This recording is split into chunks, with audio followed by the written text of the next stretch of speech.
আসসালামু আলাইকুম। Hello viewers, আমরা যে কোনো এক লোকের জীবন থেকে কিছু জানবো। ৪৫ বছর ধরে বাঁশি বিক্রি করে সংসার চালান বাবলু মিয়া। চুয়াডাঙ্গা প্রতিনিধি। জীবনের বাঁশির সুর মানব জীবনের দুঃখ, আনন্দ, প্রেম, বিহর এবং প্রকৃতির সাথে মানুষের সম্পর্ক গভীরতা প্রকাশ করে।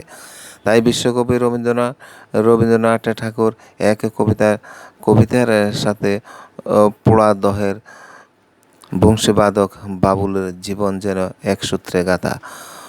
প্রায় মাঝে মাঝে বংশীবাদক বাবুকে দেখা যায় চুয়াডাঙ্গা, দামুহুড়া, দর্শনা সহ বিভিন্ন শহর ও গ্রাম অঞ্চলে। ঠিক তেমনি মঙ্গলবার ১ম জুলাই দেখা মেলে চুয়াডাঙ্গা শহরে কলেজ সড়কে। জীবনে ৪৫ বছর বাঁশি বাজিয়েও বিক্রি করে পার করেছেন পোড়াদহের ইয়াকুব আলীর ছেলে বাবলু। বয়স ৬০ ছুঁই ছুঁই। এই বয়সে শহর, গ্রাম, রেল স্টেশন আর পথে পথে ঘুরে বাঁশির সুর বিক্রি করেছেন। বাঁশি প্রকারভেদে প্রতিটি বাঁশি বিক্রি করেন ২০০ থেকে ২৫০ টাকা। কীভাবে বাঁশি বাজাতে হয় তা আবার ক্রেতাকে সুন্দরভাবে শিখিয়ে দেন।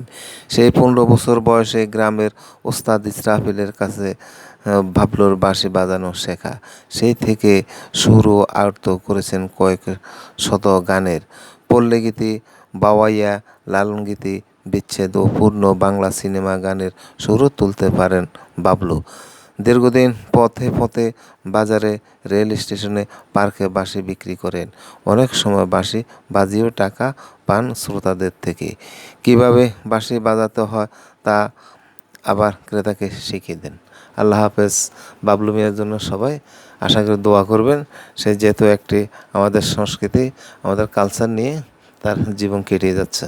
আল্লাহ হাফেজ। সবাই ভালো থাকেন, সুস্থ থাকেন।